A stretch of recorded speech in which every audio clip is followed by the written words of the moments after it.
So, Nummer 12. Okay. This is another hard level one. Okay. Try the first part. Wo liegt das? Wo liegt das? Wie viele Menschen wohnen dort? Wie viele Menschen wohnen dort? Any idea what that's asking?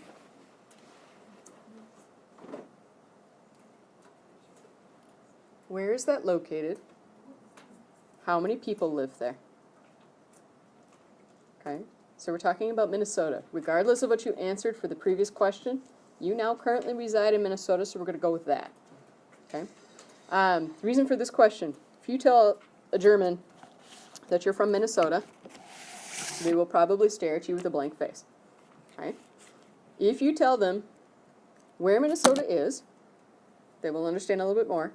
And quite honestly, if you're trying to get them to have a really good idea of where you live, if you tell them, I live near Mall of America, you're golden. Okay? So, most common way to explain to German where you are. Okay? All right. So everybody's going to have the same thing. There's no filling in the blanks. This is purely your answer. Okay? So, Minnesota, you just say it like somebody from Fargo. Okay? Minnesota. Liegt, that means lies or is located. It's an I and then an E. In der Mitte. What do you think in der Mitte means? Middle. In the middle. Mm-hmm.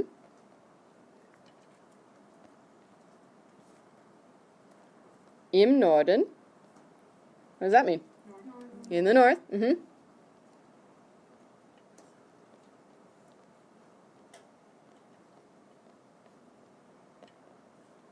An der Grenze, Canada. What do you think that means? Under Canada. Huh? On the border of Canada.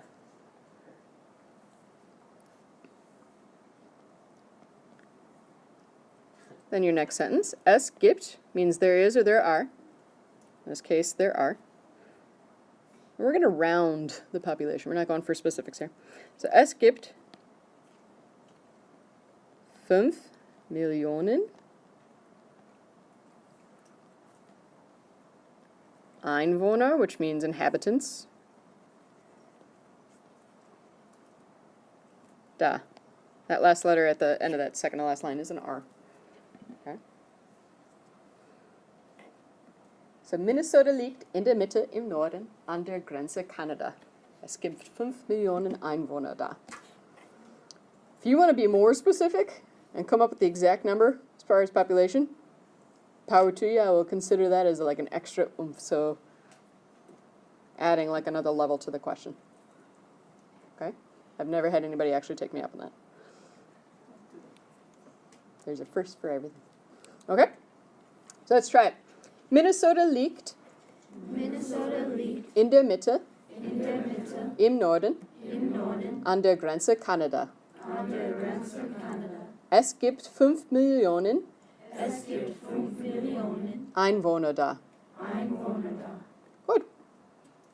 That's that question. It's not necessarily hard, it's just a lot. That's what makes it harder.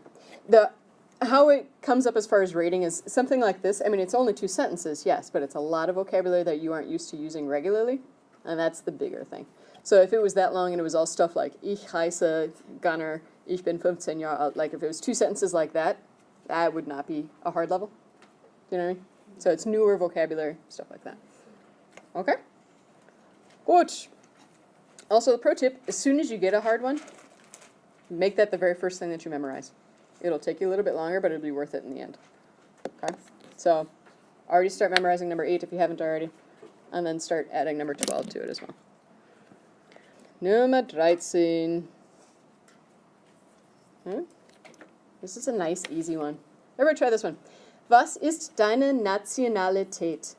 Was ist deine Nationalität? Yeah, it's that last word that's so hard. It's actually harder to ask the question than it is to answer it. Okay? Nationalität. Nationalität. Okay? So, let's write a pronunciation guide for that word. Nazi. Not that. N. Al. E. Tate. that help? Nationalität. Nationalität. Okay. You can write that on your orange sheet. That's perfectly fine. To have a pronunciation guide for a word on your orange sheet, no concerns in that. And even on the front of your card when you're writing out the German question, pronunciation guides on the front of your card, that's okay. As long as it doesn't give away the English meaning. Yep, exactly. Okay? What does it mean? What is your nationality? Okay? So, if you are something, if your citizenship is something other than American, I'll help you during work time today. Okay? But otherwise, we're going under the assumption that everybody has an American passport or is an American citizen. Okay? So if that's not true, again, during work time, I'll help you out. Okay? Super, super simple answer. Wie sagt man I am? Ich bin. Start it off.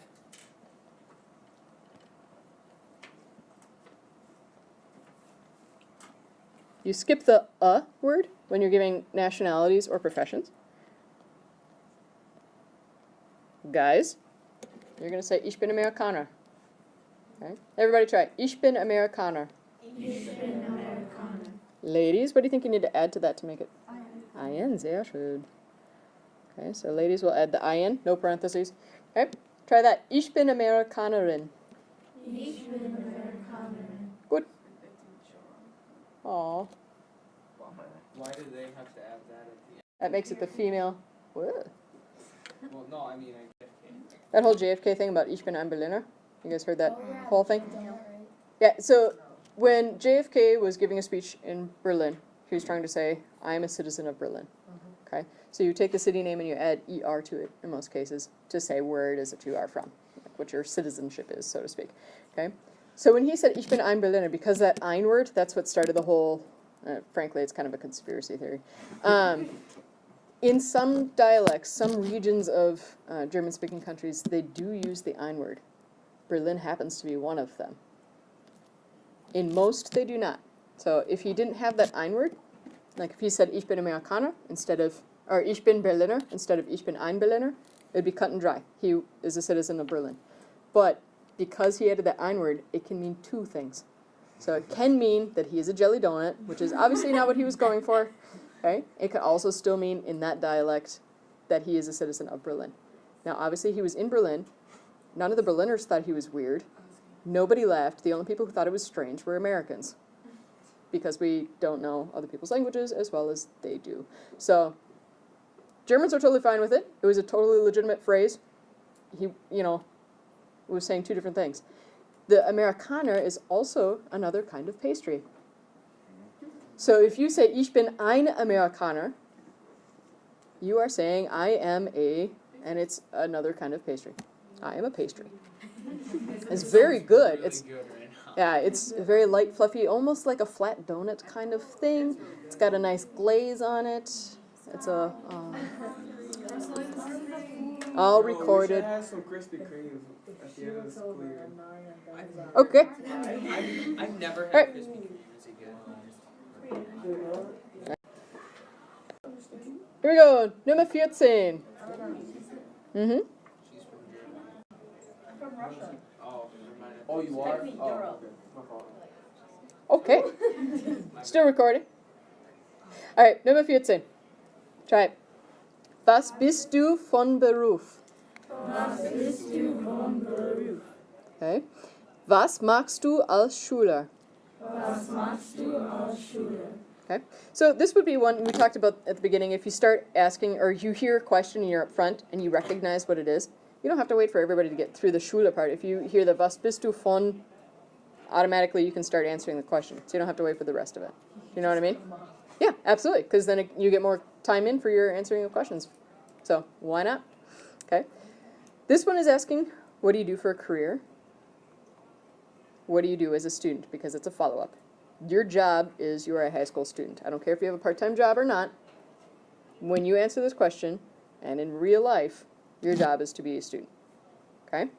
So everybody's going to start with Ich bin. Okay? So I am.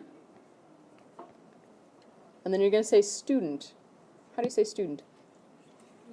Schüler. Yeah, it's right in the next question. Or if you're a female, then you're going to be a Schülerin. Good. And there's no ein words. Okay? Because you are giving a profession. So ich bin Schüler or Schülerin. Note that there are umlauts on the U. Von Beruf. So it's the last two words of that first question there.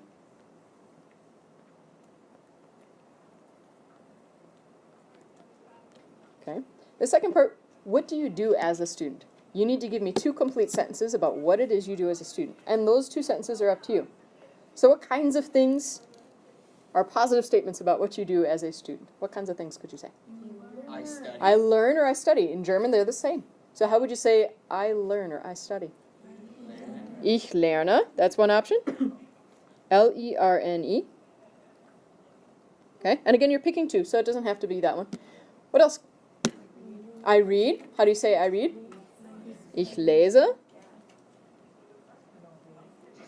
You could take that one further and you could say ich lese Bücher. I read books.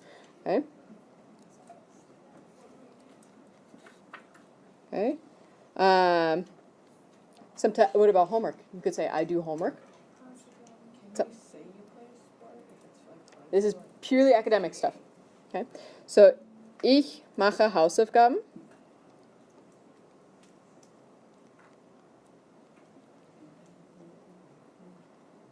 Okay. In German, they say they write tests. They don't take tests. If you take a test, it is physically, here's the test, I'm taking it away. Okay, so that's bad. That's a violation of the honor code. Don't steal tests. Okay, so you would say ich schreibe. S-C-H-R-E-I-B-E. And then the word tests, which is just capitalized. You could also say, ich schreibe Arbeiten. I write papers. I think that's a good few options to choose from. Okay. So Arbeiten is capital A-R-B-E-I-T-E. So again, you're choosing 2 full sentences. If you choose to do something other than that, so sometimes we have some Schlauberger in the room who like to say, I don't do anything as a student. The irony is you have to do work in order to figure out how to say that, because I'm not going to tell you. Think about it. Then it's no longer true. So why would you say it? Okay. Well, then you should put down I cheat. Terrible. Okay. Are there other questions about this one? Okay, so for that last one, you should end up with Ich bin Schüler or Schülerin von Beruf, and then 2 additional sentences.